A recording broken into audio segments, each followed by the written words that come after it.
The first section, the next section of the class that we're going to do is thinking about the payment system.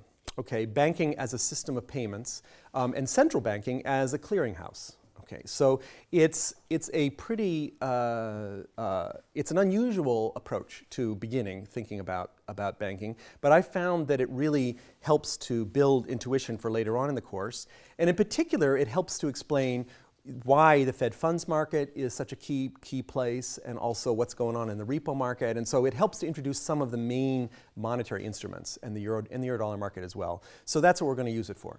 But this first lecture is meant to set that up and tell you sort of what do we mean by a payment system, and where do all the little pieces fit. So it's titled The Central Bank as a Clearinghouse.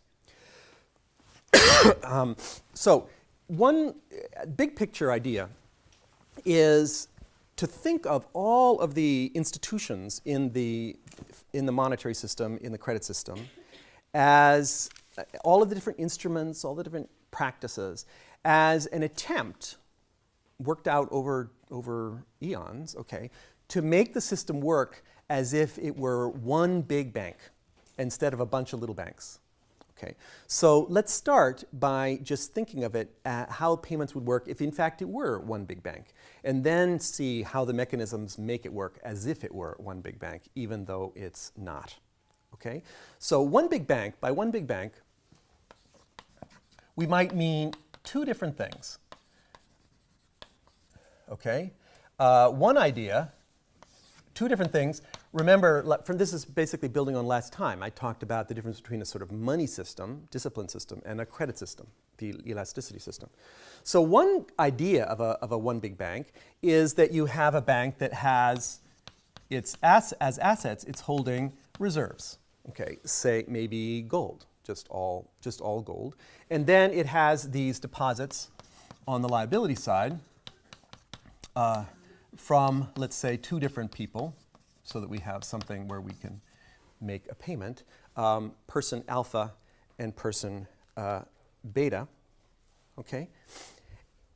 So that if there's a payment between alpha and beta, what this is really just is moving money from one account to another, or it's even just a book entry, okay? No reserves have to move at all, right? It's just if everyone in the world has a deposit account at this one bank, then all you're doing is just moving stuff from one account to another. And in fact, the reserves are they don't even matter. You know, you never are moving reserves in your vault. They just stay there.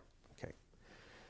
The problem with a pure money system, which is what we've seen last time, is that when you run your deposits down to zero, you can't make any more purchases. Okay. You can only make purchases if you have a positive thing, or if you're able to then borrow from somebody else who will give you a deposit account to do it. So there has to be some bilateral borrowing possibly behind the scenes. The IMF, okay, in your problem set you'll see, the IMF was set up on this model, okay, that there's a fixed balance sheet size, and we're just reallocate. Every now and then they expand their balance sheet in one big tranche, okay, but it's on this discipline kind of model, okay. The other one big bank model is a pure credit system, okay, where the bank has deposit accounts, but it takes advantage of the fact that no reserves really are needed to make this go, and it has credit on the liability side. So what am I calling these? Overdrafts. Yes, overdrafts. Overdrafts of person gamma and of person lambda. Okay. And now, depending on the pattern of payments, this balance sheet either expands or contracts, or nothing happens at all. Okay.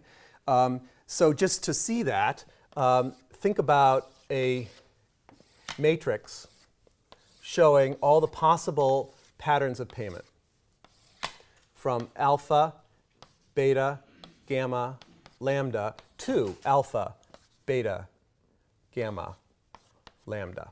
Okay? So from on this axis, and then to on this axis. And you can see what happens, okay, if, well, certainly these are all zeros on this axis, okay, that if you're paying yourself, there's no change in the balance sheet. So these are just zeros.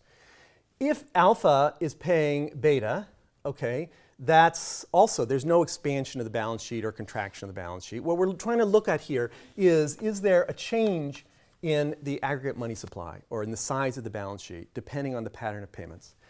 If alpha pays beta or beta pays alpha, there's no change. Okay, so it's just the same as the pure money system.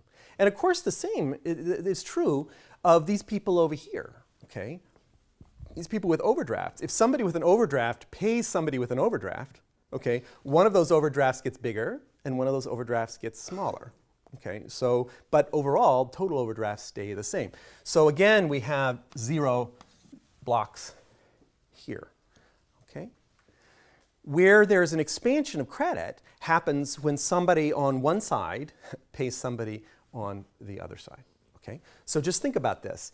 If depositor, if Mr. Alpha, okay, who has a positive deposit here, pays Mr. Gamma, okay, deposits go down, but overdrafts also go down, right? He's being paid, so he's paying back some of his debt to the bank.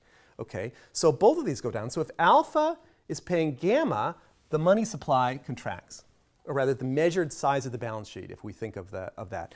Often the balance sheet is measured as sort of the size of the liability side or something. But the size of the balance sheet in general goes down if alpha pays gamma. And of course, that's going to be true if it's lambda as well. And this, of course, it's going to be true if it's beta doing the paying as well. So these are all negative numbers here. But if somebody with an overdraft pays somebody with a positive deposit, the overdraft gets bigger and the deposit gets bigger, both of them. Okay? So these are all pluses here. Okay? So this is just another way of saying what I said last time. Okay?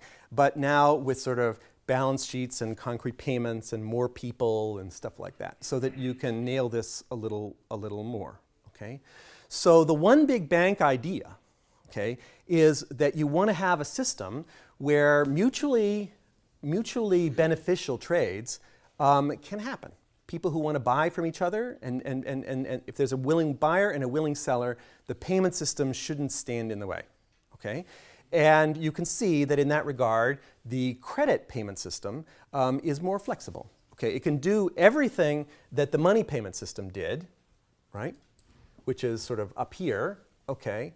But it can also do other kinds of payments as well. And so most actual payment systems, and certainly in the United States, our payment system domestically is really sort of this character. It's of this credit character here. I said the IMF was an example of this. Okay, you should think of the Federal Reserve System as an example of this.